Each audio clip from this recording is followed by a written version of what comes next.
jahat dan kejam. Lantas, generasi kini tidak boleh terus berdiam, bahkan perlu bangkit dari sejarah yang gelap. Ayo hadirin beriman, kita teliti kalam pejuang. Dasar Islam dijulang, generasi Rabbani terbilang. Terima kasih peneraja acara Kombinasi Kehakiman Adil Saksama. Seterusnya hadirin pendengar setia, Assalamualaikum warahmatullahi wabarakatuh dan salam sejahtera buat semua. Hadirin, di dalam risalah Ihya Arabaniyah karangan Said Hawa, generasi Rabbani digambarkan sebagai generasi yang akan mengislahkan umat pada masa kini. Generasi ini menyandarkan diri kepada Allah Subhanahu wa Ta'ala, yaitu hidup di atas manhajnya dan Rasulnya demi mencari keredaan yang hakiki. Maka dasar Islam dijulang generasi Rabbani terbilang menuntut kita untuk mengurai kepentingan mengangkat dasar Islam dalam usaha membina generasi yang teguh menggenggam kalam ilahi. Oleh itu, izinkan saya menceritakan buah fikiran kepada 3 keutamaan generasi Rabbani, yaitu akidah, keilmuan, dan jati diri. Hadirin, dengarkan ide pertama. Dasar Islam menjamin keteguhan iman. Bermula seruan dakwah Islam di zaman kenabian sehingga ke zaman milenium sebagai rantai perjuangan, seruan kepada Islam sentiasa relevan. Konsep Awaluddin Ma'rifatullah, yaitu permulaan beragama, adalah mengenali Allah, menjadi kunci keteguhan iman. Demikianlah pribadi gulung generasi Rabbani yang mengutamakan Allah dan Rasulnya dalam segenap tindakan. Firman Allah Subhanahu wa Ta'ala, A'udzu billahi minasyaitonir rajim. Walladzina amanu asyaddu hubban lillah. Shadaqallahul azim. Surah Al-Baqarah ayat 165. Maksudnya, adapun orang yang beriman sangat cinta kepada Allah. Dunia menjadi saksi pejuang Palestin Brigade Al-Qassam yang teguh berpendirian, tidak gentar berjuang habis-habisan menentang kezaliman kerana kecintaan mendalam kepada Allah dan Rasulnya sebagai ganjaran sebuah kesyahidan. Biar nyawa tergadai, hanya akidah dipertahankan. Inilah bukti hanya dengan Islam generasi Rabbani akan gemilang dalam keteguhan iman.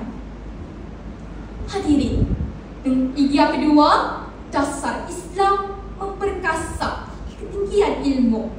Syed Syekh Al-Hadi, seorang reformis tanah Melayu, menegaskan bahawa setiap umat tidak akan keluar daripada kejatuhan melainkan dengan iman dan ilmu.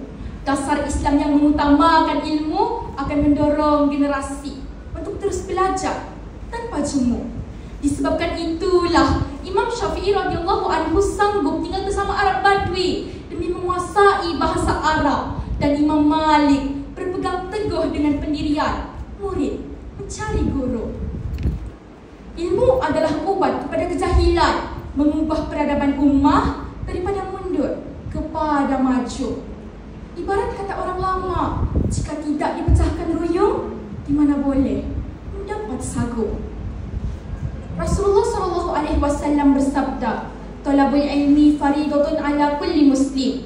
Maksudnya, menuntut ilmu adalah kewajiban bagi setiap muslim.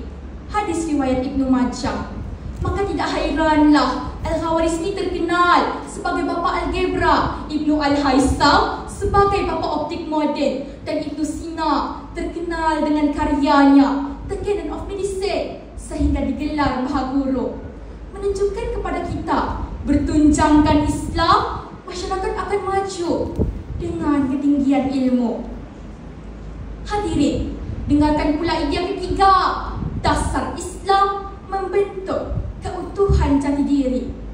Meskipun Malaysia naik 11 anak tangga dalam penerapan daya saing dunia, namun ironinya generasi Islam masih berdepan dengan ancaman teknologi dan globalisasi. Aliran sekularisme, sosialisme, dan hedonisme mampu melemahkan jati diri. Disinilah pentingnya generasi Rabbani kekal istiqamah menjadikan dasar dasar Islam sebagai perisai sakti. Sabda Rasulullah SAW, "Taraktu fikum amrayn lan tadillu ma tamassaktum bihima, kitab Allah wa sunnata nabiyyi." Maksudnya, aku tinggalkan kepada kamu dua perkara dan kamu tidak akan sesat selagi mana kamu berpegang dengannya, yaitu kitab Allah, yakni Al-Quran, dan sunnah nabinya. Hadis riwayat Imam Malik.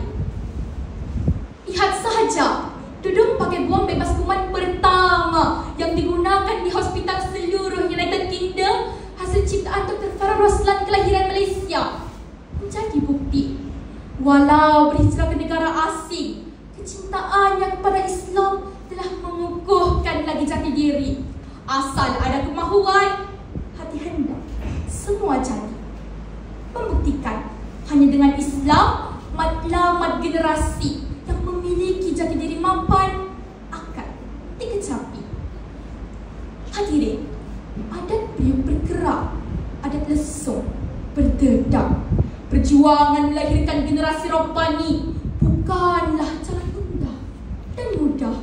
Generasi inilah yang akan mewarisi misi dakwah, tarbiyah, dan siasah. Maka ayo dengan swadaya yang ada, kita bangkit dari jendera, kita satukan cita-cita, kegemilangan ummah, impian semua demi Islam tercinta. Demikianlah dasar Islam dijulang, generasi Rabbani terbilang. Sekian, terima kasih.